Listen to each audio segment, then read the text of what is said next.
मित्रों, बहुत पुराने समय की बात है। एक राजा था। वह बड़ा समझदार था और हर नई बात को जानने का इच्छुक रहता था। उसके महल के आंगन में एक बकौली का पेड़ था। रात को रोज नियम से एक पक्षी उस पर आकर बैठता था और रात के चारों पहरों के लिए अलग अलग 4 तरह की बातें करता था। पहले पहर में कहता, किस मुख दूध पिलाऊं, किस मुख दूध पिलाऊं। दूसरा पहर लगते ही वह बोलता, ऐसा कहूँ न दीख, ऐसा कहूँ न दीख। जब तीसरा पहर आता तो वो पक्षी कहता, अब हम करबू का, अब हम करबू का।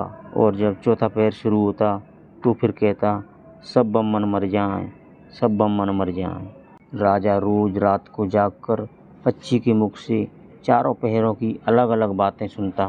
सोचता पक्षी क्या कहता है, पर उसकी समझ में कुछ न आता। राजा की चिंता बढ़ती गई। उसने दरबार में सभी मंत्रियों को बुलाया और उनसे पूछा।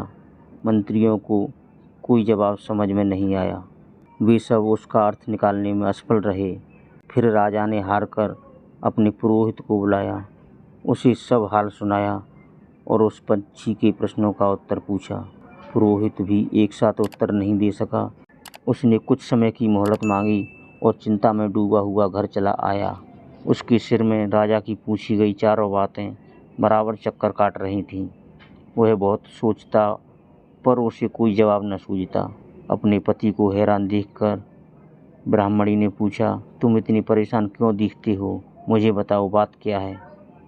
ब्राह्मण ने कहा, क्या बताऊं, एक बड़ी ही कठिन समस्या मेरे सामने आ खड़ी हुई है।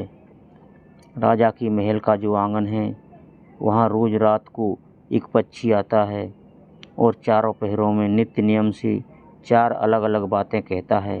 राजा पंछी की उन बातों का मतलब नहीं समझा तो उसने मुझसे उसका मतलब पूछा, पर पंछी की पहेलियाँ मेरी समझ में नहीं आती। राजा को क्या जाकर जवाब दूँ, बस इसी उधेड़बुन में हूँ। ब्राह्मणी बोली, पंछी कहता क्या है, जरा मुझे भी सुनाओ। ब्राह्मणी ने चारों पहरों की बातें कह सुनाई। सुनकर ब्राह्मणी बोली, वाह, यह कौन कठिन बात है, इसका उत्तर तो मैं दे सकती हूँ। चिंता मत करो, जाओ राजा से जाकर कह दो कि पंछी की बातों का मतलब मैं बताऊंगी।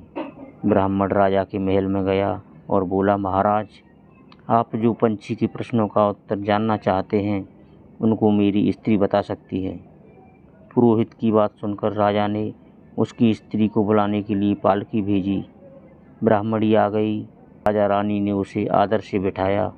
रात हुई तो पहले पहर में पंछी बोला, किस मुख दूध पिलाऊं, किस मुख दूध पिलाऊं। राजा ने कहा, पंडितानी सुन रही हो, पंछी क्या बोलता है। वह बोली, हाँ महाराज, सुन रही हूँ। वह अधकट बात कहता है, मतलब आधी बात कहता है। राजा ने पूछा, अधकट बात कैसी। पंडितानी ने उत्तर दिया, राजन सुनो, पूरी बात इस प्रकार है। लंका में रावण भयो 20 भुजा 10 शीस। माताओं की जा कहे, किस मुख दूध पिलाऊं, किस मुख दूध पिलाऊं। लंका में रावण ने जन्म लिया है, उसकी 20 भुजाएं और 10 शीस हैं। उसकी माता कहती है कि उसे कौन से मुख से दूध पिलाऊं। राजा बोला, बहुत ठीक, बहुत ठीक, तुमने सही अर्थ लगा लिया। दूसरा पहर हुआ तो पंछी कहने लगा, ऐसा कहूँ न दीख, ऐसा कहूँ न दीख। राजा बोला, पंडितानी इसका क्या अर्थ है। पंडितानी ने समझाया, महाराज सुनो, पंछी बोलता है, घर जम्ब नवदीप, बिना चिंता को आदमी, ऐसो कहूँ न दीख, ऐसो कहूँ न दीख। मतलब चारों दिशा, सारी पृथ्वी, 9 खंड, सभी छान डालो, पर बिना चिंता का आदमी कहीं नहीं मिलेगा। मनुष्य को कोई न कोई चिंता हर समय लगी रहती है। कहिए महाराज, सच है या नहीं। राजा बोला, तुम ठीक कहती हो, इसका मतलब यही है। तीसरा पहर लगा तो पंछी ने रोज की तरह अपनी बात को दोहराया, अब हम करबू का, अब हम करबू का। ब्राह्मणी राजा से बोली, महाराज इसका अर्थ भी मैं आपको बतला देती हूँ, सुनिए। 5 वर्ष की कन्या 60 दई ब्याह, बैठी करम बिसूरती, अब हम करबू का, अब हम करबू का। मतलब 5 वर्ष की कन्या को 60 वर्ष के बूढ़े के गले बांध दो तो बेचारी अपना कर्म पीट कर यही कहेगी, अब हम करबू का, अब हम करबू का। बताओ महाराज, सही है कि नहीं? राजा बोला, पंडितानी तुम्हारी यह बात भी सही है, तुम्हारा जवाब हमें पसंद आया। चौथा पैर हुआ तो पंछी ने अपनी चोंच खोली और बोला, सब बम्मन मर जाएं, सब बम्मन मर जाएं। राजा ने ब्राह्मणी से कहा, सुनो पंडितानी, पंछी जो कुछ कह रहा है क्या वह उचित है? ब्राह्मणी मुस्कुराई और कहने लगी, महाराज, मैंने पहले ही कहा था कि पंछी अधखट बात कहता है।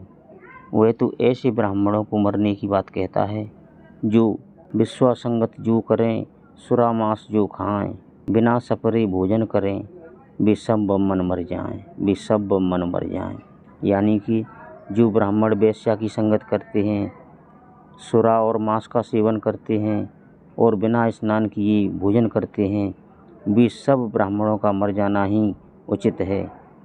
अब बोलिए महाराज, पंछी का कहना ठीक है या नहीं? राजा ने कहा, तुम्हारी चारों बातें 52 तोला पावरती ठीक लगी, तुम्हारी बुद्धि धन्य है। राजा रानी ने उसको बढ़िया कपड़े, गहने और इनाम देकर मान सम्मान के साथ विदा किया। मित्रों, कहानी अच्छी लगी हो तो वीडियो को लाइक करें और चैनल को सब्सक्राइब करके बेल आइकन को ज़रूर दबाएं। धन्यवाद। जय श्री कृष्ण।